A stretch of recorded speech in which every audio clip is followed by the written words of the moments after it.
بسم اللہ الرحمن الرحیم.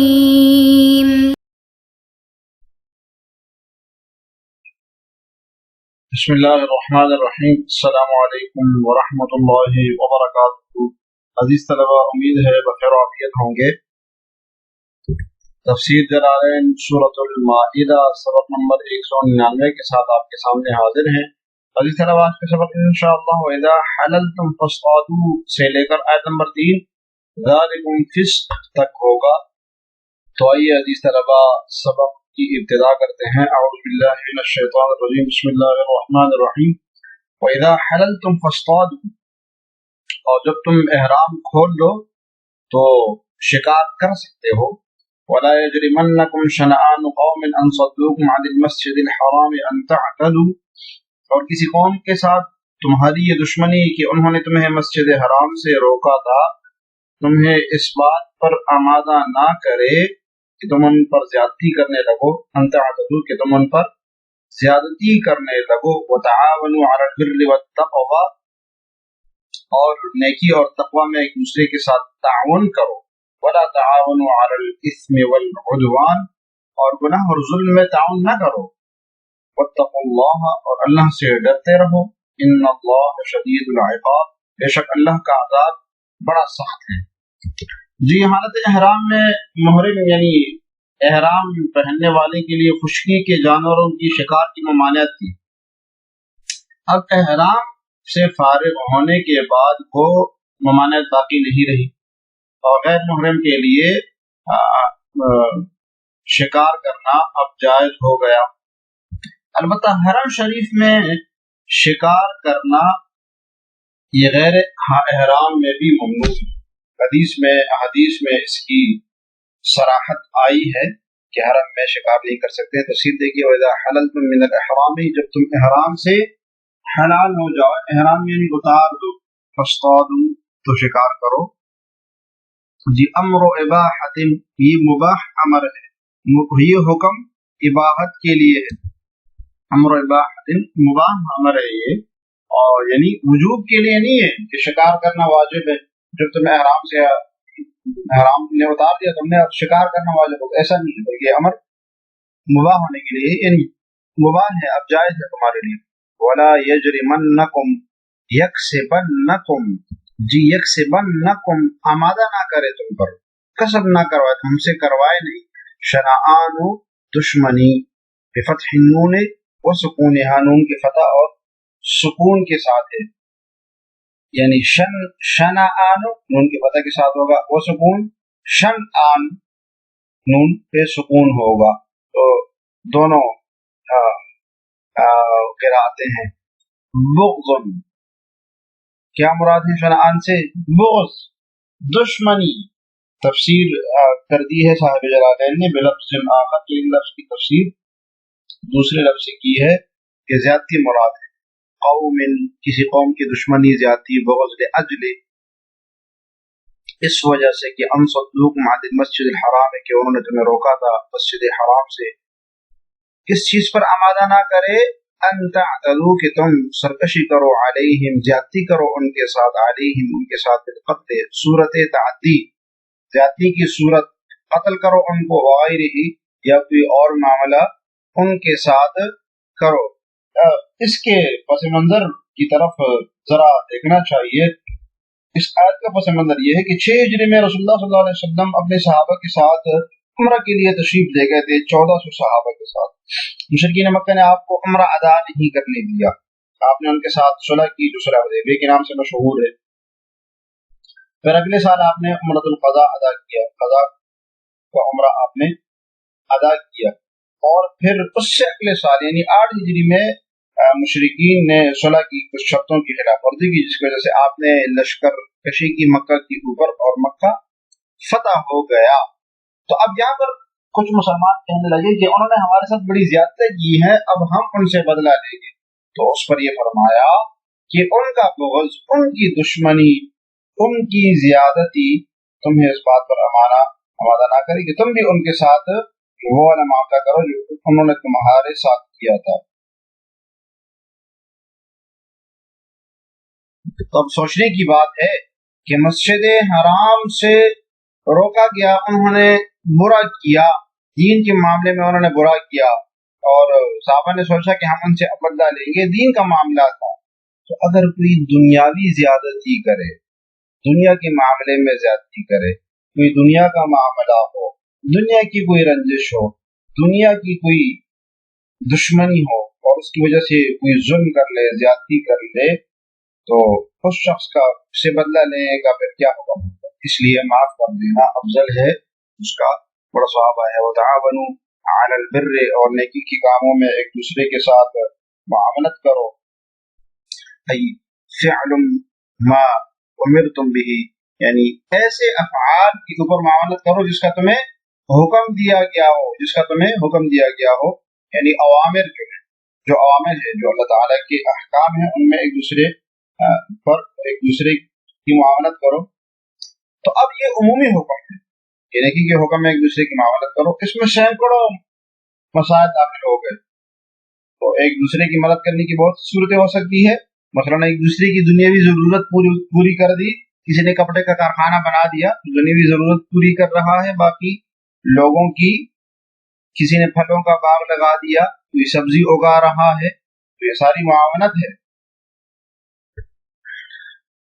والتقوی، اور تقوی کے کاموں میں بترک ما نہیتم عنہ، یعنی اس کو چھوڑ دینے، صورت کیا ہوگی اس کی؟ یہ تقوی میں معاونت کرو کہ ان چیزوں کو چھوڑ دو جن سے تمہیں منع کیا گیا ہے۔ ولا تعاونوا فی حذف احد التعین فی الاصل، اس میں ایک حذف کو اصل میں ایک تا کو حذف کر دیا گیا ہے، ولا تتعاونوا تو ایک تا کو حذف کر دیا، صاحب جلالین کر رہے ہیں، علی الاسم، اور گناہ کے کاموں میں معاونت نہ کرو۔ المعاصی، الاسم سے مراد کیا ہے؟ گناہ، عام گناہ مراد ہے اس سے، کہ گناہ پر، عام گناہ پر کسی کی تعاون معاونت نہ کرو۔ جو الاسم المعاصی، عام گناہ مراد، والعدوان التعدی فی حدود اللہ، عدوان سے مراد ظلم ہے، کہ ظلم ہے، ایک دوسرے کے ساتھ معاونت نہ کرو، یعنی حدود اللہ میں تجاوز کرنا ظلم مراد ہے۔ واتقوا اللہ، آپ کو عقاب ہو، اللہ تعالیٰ سے ڈرو، کیا مطلب ہے؟ اس کے عذاب سے خوف، کے عذاب کا خوف رکھو، ان تطیعوہ، کیا صورت ہوگی اس کی تقوی کی؟ اس کی اطاعت کرو۔ ان اللہ شدید العقاب، بے شک اللہ تعالیٰ سخت بدلہ لینے والے ہے، لمن خالف، بھی اس کی مخالفت کرے گا، حرمت علیکم المیتۃ والدم ولحم الخنزیر، تم پر مردار جانور اور خون اور سور کا گوشت حرام کر دیا گیا ہے، وما اہل لغیر اللہ به، اور وہ جانور بھی حرام کیا گیا ہے جس پر اللہ کے سوا کسی اور کا نام پکارا جائے، والمنخنقۃ، اور وہ جو گلا گھونٹنے سے مرا ہو، والموقوذۃ، اور جسے چوٹ مار کر ہلاک کیا گیا ہو، والمتردیۃ، اور جو اوپر سے گر کر مرا، والنطیحۃ، اور جس کسی جانور نے سینگ مانگ کر دوسرے جانور کو ہلاک کیا ہو، وما اکل السبع، اور جسے کسی درندے نے کھا لیا ہو، الا ما ذکیتم، الا کہ تم اس کے مرنے سے پہلے اس کو ذبح کر چکے ہو، وما ذبح علی النصب، اور وہ جانور بھی حرام ہے جسے بتوں کی قربان گاہ پر ذبح کیا گیا ہو، وان تستقسموا بالازلام، اور یہ بات بھی تمہارے لیے حرام ہے کہ تم جوئے کے تیروں سے گوشت وغیرہ تقسیم کرو، ذالکم فسق، یہ ساری باتیں سخت گناہ کی ہے۔ یہ جس طرح ترجمہ ہو گیا، اب تفسیر دیکھتے ہیں۔ یہ جس طرح آیت نمبر 1 سورۃ المائدہ میں اللہ تعالی نے حلال جانوروں کی نشاندہی فرمائی تھی، اور وہاں فرمایا تھا الا ما یتلی علیکم، کہ ان حلال جانوروں کے علاوہ کچھ حرام جانور بھی ہے جن کی تفصیل آئندہ آئے گی۔ تو یہاں پر اللہ تعالی نے حلال وہ جانور، ان جانوروں کا ذکر کیا ہے جو کہ حرام ہے۔ اس کی تفصیل ہم ذرا دیکھ لیتے ہیں کہ اس صورت کی پہلی آیت میں الا ما یتلی علیکم کے ذریعے جن چیزوں کو حلال چیزوں سے مستثنیٰ کیا گیا تھا ان کو یہاں بیان کیا ہے، اور یہ 11 چیزیں ہیں۔ کتنی چیزیں ہیں؟ 11۔ نمبر 1 میتہ، مردار جانور، جو بلا تبع اپنی طبعی موت مر جائے، جس کا خون جسم کے اندر ہی منجمد ہو جائے، تبھی موت مرا ہو، فضائی میں یہی تعریف کی ہے۔ والدم، اور خون حرام ہے، قرآن کریم کی دوسری آیت میں اعظم مصفوحن کے ذریعے وضاحت فرما دی گئی کہ جو خون حرام کیا گیا ہے وہ خون ہے جو ذبح کے وقت بہتا ہو، ذبح کے وقت جو خون بہتا ہو اس سے وہ مراد۔ نمبر 3 لحم الخنزیر، سور کا گوشت حرام ہے، چاہے وہ جنگلی ہو چاہے پالتو سور ہو، اس کی چربی بال کھال سب کچھ حرام ہے۔ وما اہل لغیر اللہ بھی، فرمایا وہ جانور جو غیر اللہ کے نام کے لیے نامزد کیا گیا ہو وہ بھی حرام ہے۔ تو یہ تعریفیں ہو رہی ہیں ان کی۔ والمنخنقۃ، یہ منخنقہ کیسے کہتے ہیں؟ وہ جانور جسے گلا گھونٹ کر یا گلا گھٹنے سے خود مر جائے کہ کسی جان میں پھنس جائے، دم گھٹنے سے مر جائے، وہ بھی حرام ہے۔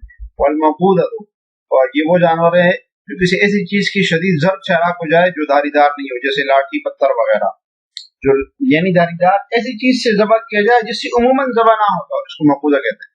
والمتردیۃ، اوپر سے نیچے گر پڑنے کی کو تردی کہتے ہیں۔ تو جو جانور کسی پہاڑ یا کسی درخت یا اونچے جگہ سے عمارت سے گر جائے، کنویں میں گر کر مر جائے تو متردیہ ہے، وہ بھی حرام ہوگا۔ والنطیحہ، سینگ مارنے کو نطح کہتے ہیں، نطح نطیحہ سے تو وہ جانور ایک جانور دوسری جانور کو سینگ مار دے اور مر جائے تو وہ بھی حرام ہے۔ اور اسی میں آ گیا کسی چیز کے ساتھ ٹکر ہو گئی، تصادم ہو گئی، جیسے کسی ریل کے ساتھ ٹکر ہو گئی، موٹر کار وغیرہ کے ساتھ ٹکر ہو گئی تو وہ بھی نطیحہ شامل ہے، حرام ہے۔ وما ذبح علی النصب، وہ جانور جو نصب پر ذبح کیا جائے وہ بھی حرام ہے۔ جی، نصب اس پتھر کو کہتے ہیں جن پر مشرکین جن کو اپنا بت بناتے تھے، اس کے سامنے سجدے کرتے تھے، وہاں جانور لے جایا کرتے تھے اور اس کے سامنے وہ جانور ذبح کرتے تھے، اس کو نصب کہتے ہیں، فرمایا وہ بھی حرام ہے۔ وان تستقسموا بالازلام، اور فال کی تیروں سے تقسیم کرنا یہ بھی حرام ہے۔ تو مشرکین عرب تیروں کے ذریعے سے تقسیم کرتے تھے، قربانی کا گوشت تقسیم کرتے تھے، دوسری چیز تقسیم کرتے تھے، اپنے تیر رکھے ہوتے تھے اس کے ذریعے تقسیم کرتے تھے۔ فرمایا اللہ یہ سب کچھ جو تم تقسیم کرتے ہو یہ سب حرام ہے۔ آئیے عزیز طلبہ اب ہم تفسیر دیکھتے ہیں، صاحب جلالین نے ان میں سے ہر ایک کی تعریف بھی کی ہے۔ حرمت علیکم المیتۃ، فرمایا حرام ہے تمہاری پر میتہ، ای اکلھا، یعنی میتہ خود نہیں بلکہ اس کا کھانا پینا۔ تو یہ ایک گویا کہ سوال کا جواب کہ ذات کیسے حرام ہو سکتی ہے، ذات کیسی بری ہو سکتی ہے؟ تو مضاف موصوف نے کہا کہ اکل المیتہ، اس میتہ کا کھانا جو ہے، وہ جو فعل ہے وہ حرام ہے، ذات حرام نہیں ہے۔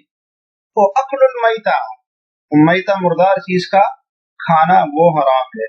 والدم، ای المسفوح، یعنی وہ بہنے والا، السائل بہنے والا خون جو ہے وہ حرام ہے۔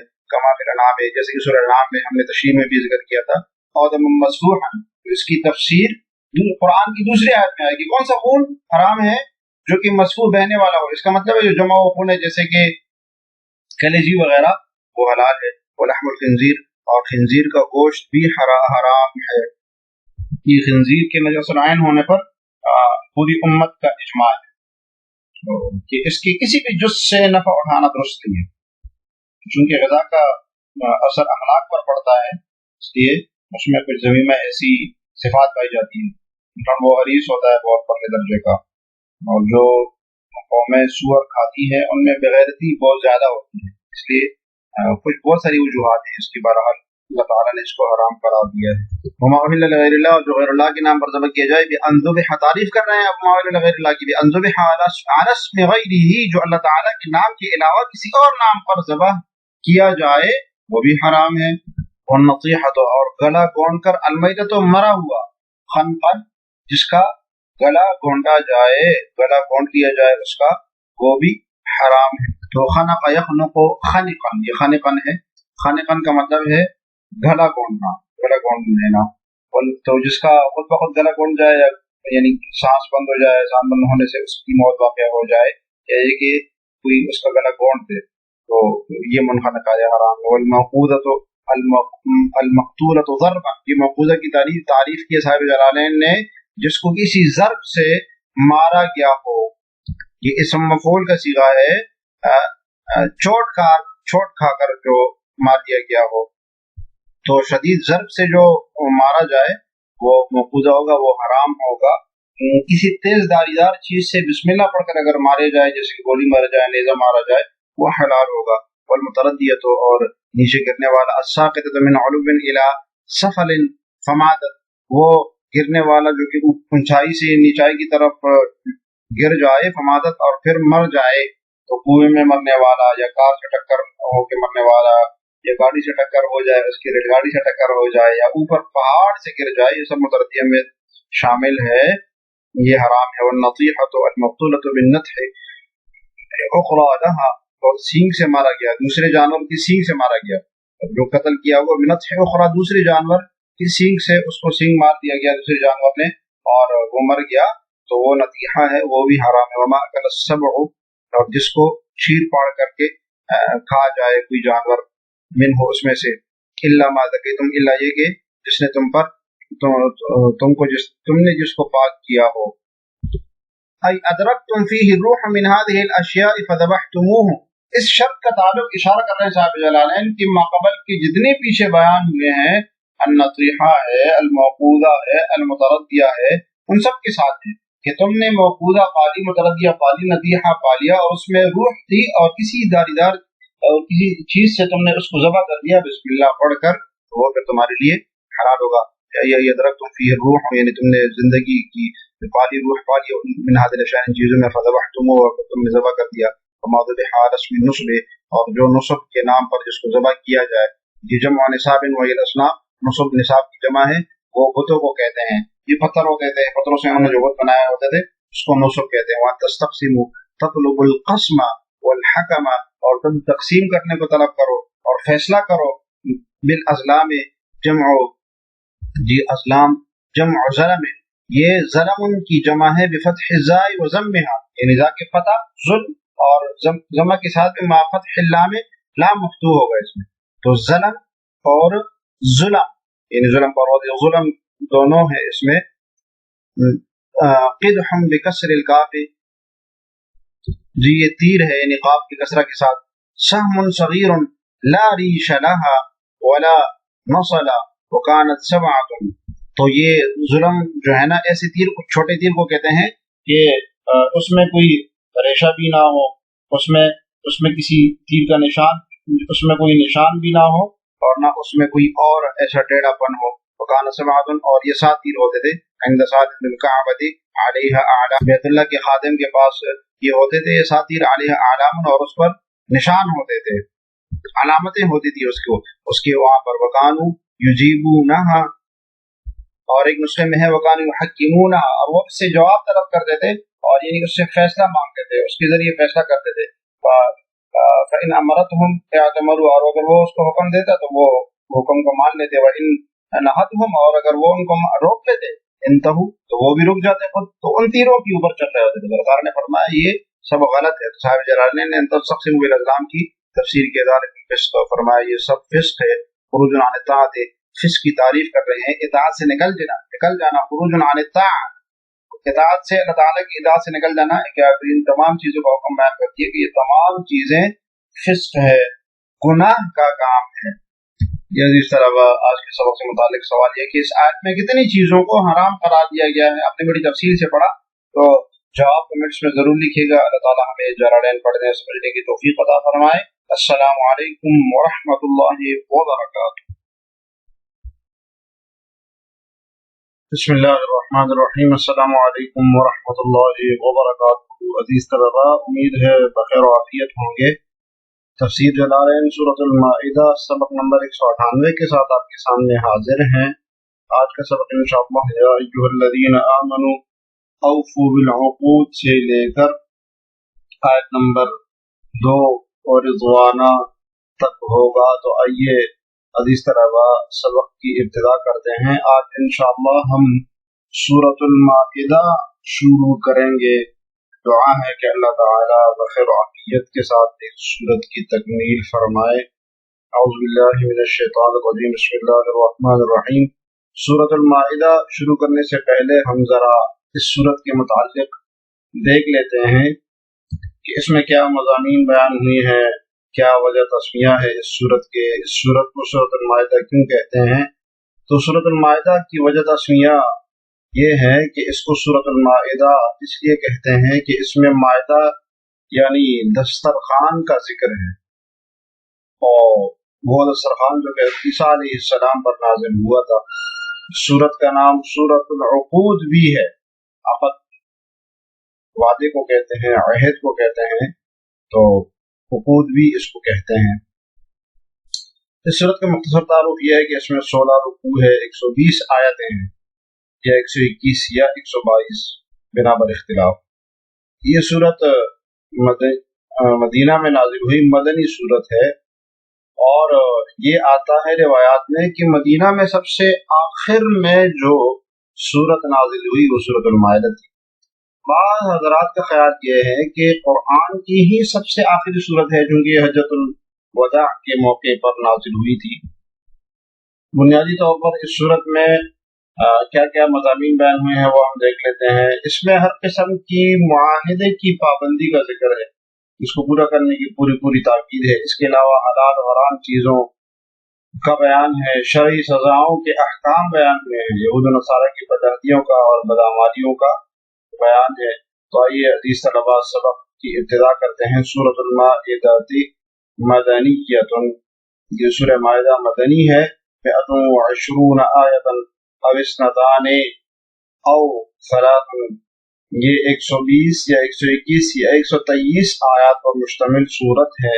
یہ صورت مدنی ہے، اگرچہ اس کا بعض حصہ مکے میں نازل ہوا، جیسے کہ روایت میں آتا ہے کہ حجۃ الوداع کے موقع پر یہ صورت نازل ہوئی، لیکن چونکہ اکثر حصہ مدینے میں نازل ہوا اس لیے اس کو مدنیہ کہا جاتا ہے۔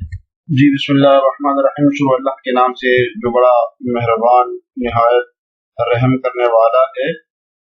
یا ایھا الذین آمنوا اوفوا بالعقود، اے ایمان والو معاہدوں کو پورا کرو۔ حلت لکم بہیمۃ الانعام، تمہارے لیے مویشی چوپایوں کو حلال کر دیا گیا ہے۔ الا ما یتلی علیکم، مگر وہ جانور جو تلاوت کیے جائیں گے تم پر، غیر محل الصید وانتم حرم، اس حال میں کہ حلال نہ سمجھنے والے ہو شکار کو، وانتم حرم، جبکہ تم احرام کی حالت میں ہو۔ ان اللہ یحکم ما یرید، بے شک اللہ تعالیٰ فیصلہ کرتا ہے جو ارادہ کرے۔ جی تفسیر دیکھیے، اے ایمان والو، آمنو، اے وہ لوگ جو ایمان لائے، اوفو، پورا کرو، بالعقود، وعدوں کو۔ عقود عقد کی جمع، اس کا واحد عقد آتا ہے، یہ پختہ عہد کو کہتے ہیں، اقرار کرنا، عہد کرنا۔ دراصل عقد کہتے ہیں گرہ لگانے کو، کہ ایک چیز کو دوسری چیز کے ساتھ مضبوطی سے باندھ دیا جائے۔ تو انسان جب معاہدہ کرتا ہے تو اپنا ارادہ دوسرے بندے کے ارادے کے ساتھ پختگی کے ساتھ باندھ لیتا ہے، اس لیے اس کو عقد کہتے ہیں۔ جی العہود، ایک لفظ کی تفسیر بلفظ آخر دوسرے لفظ سے کی ہے کہ عقود سے کیا مراد ہے؟ معاہدے، وہ عہد مراد ہے، عہد عہد کی جمع ہے، معاہدہ کو کہتے ہیں۔ المؤکدۃ التی بینکم وبین اللہ، اب الناس، وہ جو کیے گئے ہوں، پختہ کیے گئے ہوں تمہارے درمیان اور اللہ کے درمیان، یا یہ کہ تمہارے درمیان اور لوگوں کے درمیان۔ تفسیر صاحب جلالین نے یہ تفسیر میں یہ الفاظ لا کے بین اللہ او الناس لا کر معاہد، عہد، وعدوں کی دو قسموں کی طرف اشارہ کیا ہے، کہ ایک وہ معاہدہ ہوتا ہے جو اللہ تعالیٰ انسان کے ساتھ کرتا ہے، مثلا اطاعت کا وعدہ، ایمان کا وعدہ، حلال و حرام کی پابندی کا وعدہ، ٹھیک ہے، منہیات سے بچنے کا اور اوامر کو بجا لانے کا جو وعدہ کیا ہے، یہ ہے بین اللہ و بین عبدہ، یعنی فرمایا کہ جو تمہارے درمیان اور اللہ کے درمیان، تو یہ پہلے قسم کے وعدے ہوئے۔ اب الناس، یا یہ کہ لوگوں کے درمیان، یہ دوسرے قسم کے لوگ وعدے کی طرف اشارہ ہے، کہ وہ معاہدہ جو ایک انسان دوسرے انسان کے ساتھ کرتا ہے ان کو بھی پورا کرو۔ تو کون کون سے معاہدے ہوتے ہیں؟ جیسے نکاح کا معاہدہ، خرید و فروخت کا معاہدہ، تجارہ کا معاہدہ، ہبہ کا معاہدہ۔ تو یہ سب وہ معاہدے ہیں جو کہ دو شخصوں کے درمیان میں بھی ہوتے ہیں، بسا اوقات دو جماعتوں کے درمیان میں بھی ہوتے ہیں، دو حکومتوں کے درمیان بھی ہوتے ہیں۔ تو تمام قسم کے عہد، وعدے مراد ہے۔ ایک تیسری قسم کی عہد اور معاہدے، وعدے بھی ہوتے ہیں، وہ ہے کہ انسان اپنے نفس کے ساتھ کر لے، جیسے کسی چیز کی نظر مان لینا، قسم اٹھا لینا، اپنے ذمہ کوئی چیز لے لینا۔ تو وہ کہ تین قسمیں ہو گئی، ایک اللہ تعالیٰ کے ساتھ وعدے، ایک اپنی ذات کے ساتھ، نفس کے ساتھ، اور ایک تیسرا لوگوں کے ساتھ۔ احلت لکم بہیمۃ الانعام، تمہارے لیے مویشی چوپاؤں کو حلال کیا گیا ہے۔ الابل والبقر والغنم اکلا بعد الذبح، مثلا اونٹ، گائے اور بکری مثال دی گئی، تمہارے لیے چوپائے حلال کر دیے گئے ہیں۔ الانعام یہ نعم کی جمع ہے، جانور چوپائے کو کہتے ہیں، اور اس کا اطلاق بھیڑ کے اوپر، بکری کے اوپر، گائے کے اوپر، بھینس کے اوپر ہوتا ہے، اور اونٹ اس میں لازمی شامل ہوتا ہے۔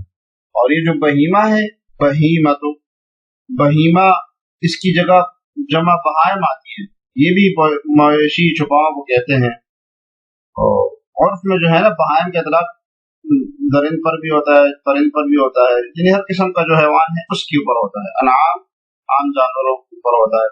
اکلم بعد الذبح، اس کا کھانا حلال کیا گیا ہے تمہارے لیے ذبح کرنے کے بعد۔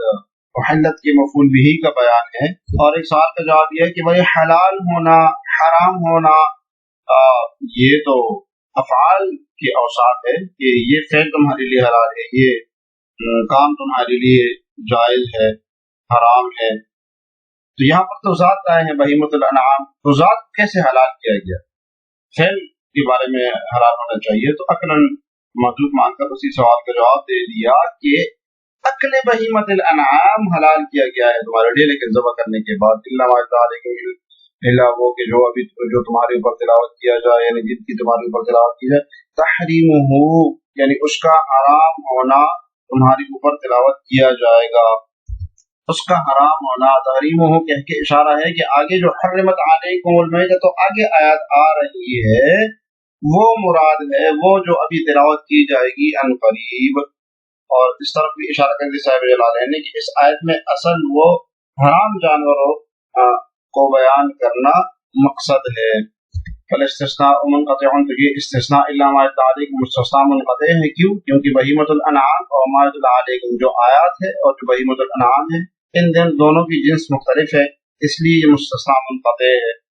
اور مستثنیٰ منقطع کی تعریف یہ ہے کہ مستثنیٰ من کے بعد یعنی مستثنیٰ منہ اور مستثنیٰ دونوں الگ الگ جنس میں سے ہو، اس لیے اس کو صاحب جلالین نے مستثنیٰ منقطع قرار دیا۔ یہ بھی فرمایا کہ وَيَجُوزُ أَن يَكُونَ مُتَّصِلًا، یہ بھی جائز ہے کہ اس کو مستثنیٰ متصل بنایا جائے، اور یہ بھی جائز ہے کہ متصل جب بنائیں گے تو پھر کیا ہوگا؟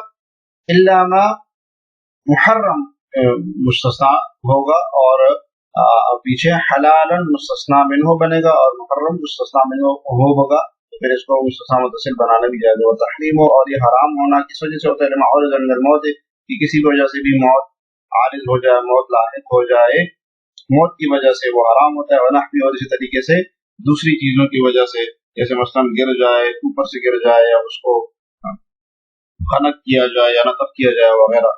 غیر محل الصید وانتم حرم، اس حال میں کہ حالت احرام میں تم شکار کو حلال نہ سمجھو، ای محرمون یعنی اشارہ ہے کہ انتم حرم پورا جملہ حال بن رہا ہے۔ جی یہاں سے بتایا کہ اگرچہ چوپائے یعنی جانوروں کا شکار کرنا تمہارے لیے حلال ہے، مگر جب تم حالت احرام میں ہو تو اس وقت شکار کرنا گناہ ہے، اس لیے تم اس وقت اس سے بچے رہو۔ ونصب غیرہ، اور غیرہ جو منصوب ہے علی الحال، حال ہونے کی وجہ سے، من ضمیر لکم، کی کم ضمیر سے حال بن رہا ہے، تو ترکیب کر رہے ہیں غیرہ کی، کہ غیرہ حال ہونے کی وجہ سے منصوب ہے، اور حال کس سے ہے؟ لکم کی کم ضمیر سے۔ ان اللہ یحکم ما یرید من التحلیل وغیرہ لا اعتراض علیہ، اللہ تعالیٰ جس چیز کا ارادہ کرتے ہیں اس کا حکم دے دیتے ہیں، من التحلیل حلال، چاہے جو چیز حلال کرنی ہو، وغیرہ یا حلال ہونے کے علاوہ کوئی اور معاملہ ہو، اس لیے اس پر اعتراض کی کوئی گنجائش نہیں ہے کہ اس پر اعتراض کیا جائے کہ اس چیز کو کیوں حلال کیا، اس چیز کو کیوں حرام کیا۔ جی آگے دیکھیے، یا ایھا الذین آمنوا لا تحلوا شعائر اللہ، اے ایمان والو نہ اللہ کی نشانیوں کی بھی حرمتی کرو، لا تحلوا بحرمتی نہیں کرو اللہ کی نشانیوں کی، ولا الشہر الحرام نہ حرمت والے مہینے کی، ولا الہدی نہ ان جانوروں کے لیے جو قربانی کے لیے حرم لے جائیں، ولا القلائد نہ ان پٹوں کی جو ان کے گلے میں پڑے ہوں، ولا آمین البیت الحرام اور نہ ان لوگوں کی جو اللہ کا فضل اور اس کی رضامندی حاصل کرنے کی خاطر بیت حرام کا ارادہ کر کے آئے ہوں، یبتغون فضلا من ربهم ورضوانا، وہ اور نہ ان لوگوں کی جو بیت الحرام کا ارادہ کر کے آئے ہوں، یا بدغونا کہ وہ تلاش کر رہے ہوں رزق کو اپنے رب کی طرف سے، ورضوان اور رب کی رضامندی کے لیے آئے ہوں، ان کی بھی بے حرمتی نہیں کرو۔ جی تفسیر دی گئی لا تحلوا شعائر اللہ، لا تحلوا بے حرمتی نہیں کرو، حلال نہیں جانو، شعائر اللہ اللہ تعالی کے شعائر کی۔ شعائر کیا ہے؟ سر جلالین اس کی تفسیر کر رہے ہیں جمع شعیرۃ، یہ شاعرہ کی جمع ہے، ٹھیک ہے، شاعر شاعرہ کی جمع ہے۔ اس کے لفظی معنی ہوتے ہیں کوئی خاص علامت، خاص علامت۔ اب شعائر اللہ، شعائر اسلام یہ کیا چیز ہے؟ یہ ان اعمال اور ان افعال کا نام ہے جو عرفاً مسلمان ہونے کی علامت سمجھے جائے، وہ افعال اور وہ اعمال جو عرفاً مسلمان ہونے کی علامت سمجھے جاتے ہیں، جیسے کہ نماز کا ہونا، اذان کا ہونا، حج کے مناسک کا ہونا، اپنا سنت کے مطابق داڑھی وغیرہ۔ یہ یہاں پر شعائر اللہ سے مراد مناسک حج ہے، سیاق و سباق سے کو دیکھتے ہوئے۔ جی آگے دیکھیے، ای معالم دینہ، یعنی اپنے دین کی، یعنی اللہ تعالیٰ کی دین کی نشانیوں کو کی بے حرمتی نہیں کرو۔ تو اللہ تعالیٰ کی دین کی نشانی وہی جو ہم نے بیان کی، جیسے کہ اذان، نماز میں مسلمان ہونے کی علامت ہوتی ہے وہ اعمال۔ بالصید فی الاحرام، اس کی مثال دی ہے کہ احرام کی حالت میں شکار کرنے کے ذریعے اس طرح بے حرمتی نہیں کرو۔ تو یہ بعض جار مجرور جو ہے لا تحلوا کے متعلق ہے، ولا الشهر الحرام بالقتال فيه، اور نہ حرمت والے مہینوں کی بالقتال فيه، اس میں قتال کو اشکال ہے کہ حرمت والے مہینے کی بے حرمتی نہیں ہوتی بلکہ اس کے اندر قتال کر کے اس مہینوں کی بے حرمتی ہوتی ہے۔ بالقتال فيه، قتال کر کے اس میں صورت بے حرمتی کی صورت کیا ہوگی کہ اس میں قتال کیا جائے۔ ولا الہدیہ، اور نہ ہدیہ کی بھی حرمتی کرو۔ ہدیہ کس کو کہتے ہیں؟ ہدی قربانی کے اس جانور کو کہتے ہیں جو کہ حاجی اپنے ساتھ لے کے جاتے تھے، اس کو ہدی کہتے ہیں۔ جیسے اونٹ، گائے، بکری، تو حاجی وہاں پر اپنے ساتھ لے کر آتے تھے، اس کو ہدی کہتے تھے۔ ما اہدی الی الحرم، جو ہانکا جائے حرم کی طرف، من النعم، چوپاؤں میں سے، بتعرض لہو، کس طرح بے حرمتی نہیں کرو، اس کی صورت بتا رہے ہیں۔ بتعرض لہو، کہ دسترازی کر کے اس کے ساتھ دسترازی کر کے اس کو روک کے اس کی بے حرمتی نہیں کرو۔ ولل قلائد، اور نہ ان پٹوں کی۔ جی قلائد جمع قلادہ، قلادۃ ان کی جمع ہے، وہی ما کان یقلد به من الشجر الحرام لیأمن۔ حاجی قربانی کے جانور کے گلے میں علامت کے طور پر ایک پٹا ڈال لیتے تھے تاکہ معلوم ہو جائے کہ یہ قربانی کا جانور ہے اور اس کو کعبہ لے جایا جا رہا ہے، تو اس کو قلائد کہتے تھے، جو اس کے گلے میں لٹکایا جاتا تھا۔ تو صاحب جلالین نے اس کی تشریح کی ہے کہ ما یقلد به من شجر الحرم، جو حرم کے درخت جو اس کے گلے میں لٹکایا جاتا تھا اس جانور کے، اس لیے لیأمن، تاکہ وہ مامون رہے، محفوظ رہے۔ ای فلا تتعرضوا لها ولا لاصحابها، اور پوری آیت کا حاصل معنی بتا رہے ہیں کہ ان کے ساتھ کوئی تعرض نہیں کرو، ان جانوروں کے ساتھ بھی، ولا لاصحابها، اور وہ جانور والے یعنی وہ حاجی جو آ رہے ہیں ان کے ساتھ بھی کوئی تعرض، کوئی قتال نہیں کرو۔ ولا تحلوا آمین قاصدین، اور نہ ان لوگوں کی بے حرمتی کرو جو کہ قصد کرنے کے لیے آئے ہوں البیت الحرام، بیت حرام کا قصد کر کے آئے ہوں۔ جی لا تحلوا، تحلوا کہہ کے اشارہ کر دیا کہ آمین کا عطف ولا الشہر الحرام کے اوپر ہے، ٹھیک ہے، جیسے اس کا حکم ہے ویسے اس کا حکم بھی ہے۔ آمین قاصدین، آمین سے مراد کون ہے؟ وہ قصد کرنے والے، یعنی وہ حاجی مراد ہے۔ البیت الحرام، جو بیت الحرام بیت اللہ کا قصد کر کے آئے ہوں یعنی وہ حاجی۔ بأن تقاتلوہم، یہ بھی جائز نہیں ہے، حلال نہیں ہے کہ تم ان کے ساتھ قتال کرو۔ ارادہ کر کے آئے ہیں بیت الحرام کا، یبتغون فضلا، کیا چاہتے ہیں وہ؟ اللہ تعالیٰ کے فضل کو، رزق، اور من رب، اپنے رب کی طرف سے۔ بالتجارت، صورت کیا ہوگی فضل کو تلاش کرنے کی؟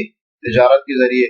اور رضوان، اور اس کی رضامندی کی خاطر آتے ہیں۔ منہ، جی متعلق نکالے اس کا، بقصدہ، بزعمہم، ان کے گمان کے مطابق، وہ اللہ تعالی کی رضامندی کے قصد سے وہ آتے ہیں۔ تو ان کا ارادہ کیا ہوتا ہے، ان کا گمان کیا ہوتا ہے کہ ہم اپنے رب کو راضی کریں گے، ارادت میں گئی ہو تو طریقہ شاہ غلط ہو تو تم ان کو کچھ بھی نہ کرو. تو بقصد ہی کا کیا مطلب ہے؟